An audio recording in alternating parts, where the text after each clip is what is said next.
सभी साथियों को जय भीम, नमो बुद्धाय। दोस्तों, आज के वीडियो में हम एक ऐसी घटना के बारे में बात करने वाले हैं जिसे भारत के सभी मूल निवासी लोग शायद ही जानते हैं। जो बाबा साहब के विचारों पर चलते हैं वो इस दिन को हमेशा याद रखते हैं।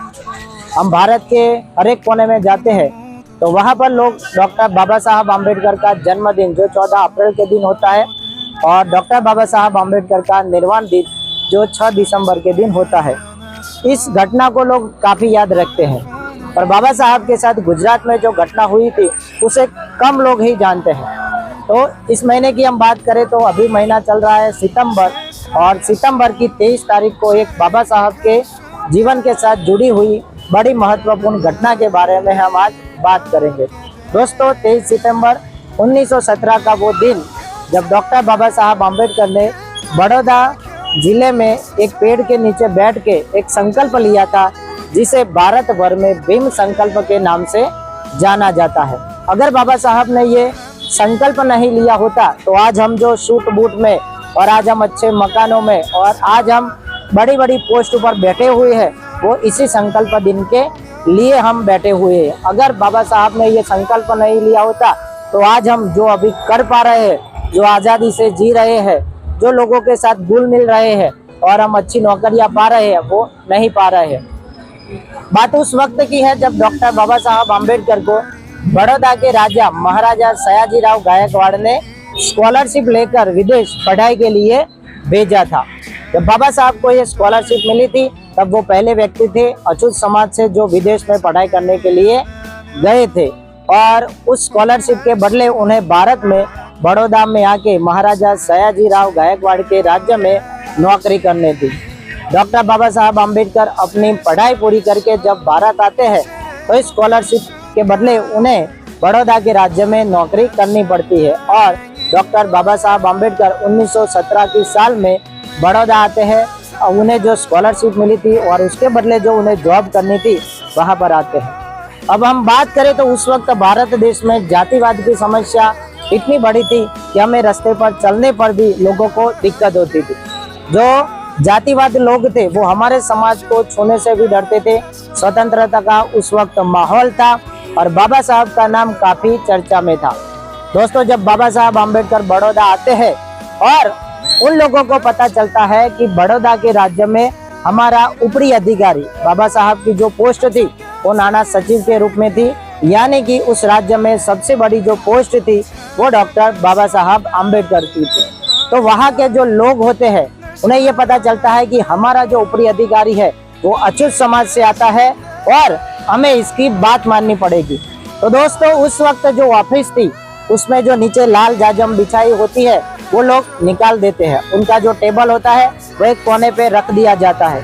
आज की परिस्थिति की हम बात करें, अगर हमारे ऑफिस में कोई उच्च अधिकारी आता है तो उसके लिए हम फूलों का गुलदस्ता लेके जाते हैं, उसके लिए हम अपने ऑफिस को नया बनाते हैं। पर उस वक्त बाबा साहब के स्वागत के लिए ऐसी कोई व्यवस्था वहाँ पर नहीं की गई थी।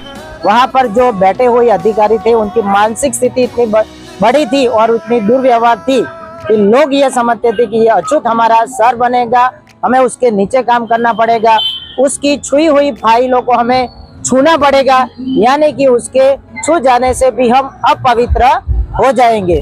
वहाँ का जो चपरासी होता है वह भी बाबा साहब को ऐसे छुट्टी फाइलें फेंका करता था। बाबा साहब को पीने के लिए पानी तक नहीं देता था। तब बाबा साहब को यह एहसास हुआ कि मैं इतना पढ़ा लिखा हूँ, इतना बड़ा आदमी बन गया हूँ, फिर भी लोग मुझे छूने से डरते हैं। मैं इतना पढ़ा लिखा हूँ फिर भी ये लोग मेरा सम्मान नहीं करते, तो मेरा जो समाज है वो तो अभी पढ़ा लिखा नहीं है, उनके पास अभी तक कुछ नहीं है, तो ये लोग उनके साथ कैसा व्यवहार करते होंगे। बाबा साहब ऐसी परिस्थिति में 10 दिन बड़ौदा में काटते हैं। उन्हें रहने के लिए कहीं मकान नहीं मिलता। दोस्तों, यहाँ सोचने वाली ये बात है कि इतने बड़े महाराजा जो बड़ौदा जिले के धनी थे वो भी बाबा साहब को एक मकान नहीं दिला पाते। तो बाबा साहब उनके पास जाकर मकान के लिए रिक्वेस्ट करते हैं। तब महाराजा सयाजीराव गायकवाड़ भी कहते हैं कि मैं इस व्यवस्था में कोई परिवर्तन नहीं कर सकता। यहाँ पर हम सोच सकते हैं कि एक राजा अगर बाबा साहब को मकान नहीं दिला सकता तो हमारे समाज की परिस्थिति कितनी खराब होगी, कितनी मनोवादी व्यवस्था होगी इतनी कड़क कि एक राजा भी उसके अंदर दखल नहीं कर सकता था। तो बाबा साहब एक पारसी धर्मशाला में रुकते हैं और वहां पर वो रहते हैं, और उन लोगों को भी पता चल जाता है कि बाबा साहब ऐसी धर्मशाला में रुके हुए हैं। तो वो उन पारसी लोगों के पास जाते हैं और बोलते हैं कि तुम्हारी धर्मशाला में एक अछूत आदमी रुका हुआ है, अगर तुम इसे अपने धर्मशाला में रखोगे तो हम तुम्हें भी मारेंगे, तुम इसे बाहर कर दो। तो रात में वो बाबा साहब का सारा सामान बाहर फेंक देते हैं। तब बाबा साहब उन्हें बोलते हैं कि मैं सुबह अपनी व्यवस्था कर लूंगा। वहाँ के जो धर्मशाला के लोग वो बोलते हैं कि तुम यहाँ से चले जाओ, हमें कुछ सुनना नहीं। और बाबा साहब वहाँ पर रात में चले जाते हैं। पूरी रात बाबा साहब यह सोचकर अपने दिमाग में उनकी आदली होती है और वो सोचते हैं कि मेरे साथ अगर ऐसा व्यवहार होता है तो मेरे जो समाज है उनके साथ कैसा व्यवहार होता होगा। वो रात में सोच लेते हैं कि मुझे ये नौकरी नहीं करनी, और सुबह वो इस्तीफा लेकर राजा के पास चले जाते हैं और उन्हें बोलते हैं कि महाराजा मैं आपके यहाँ पर नौकरी नहीं कर सकता, आपने मुझे जो शिष्यवृत्ति दी इसके लिए आपका धन्यवाद। और बाबा साहब सिर्फ और सिर्फ 11 ही दिन बड़ौदा के राज्य में नौकरी के लिए रुके थे और वह सुबह चले जाते हैं। पर वो जब जाते हैं तो उनकी ट्रेन है वो 2 घंटा लेट होती है, और वहाँ पर जो कमाटी बाग है वहाँ पर वो पेड़ के नीचे बैठते हैं और मंथन करते हैं कि मैं इतना पढ़ा लिखा होकर भी अपने समाज में और मुझे रहने के लिए मकान नहीं दे पाते, मेरा ये आदर नहीं करते, तो मेरा समाज अभी तो पढ़ा लिखा नहीं है, उनकी परिस्थिति क्या होगी।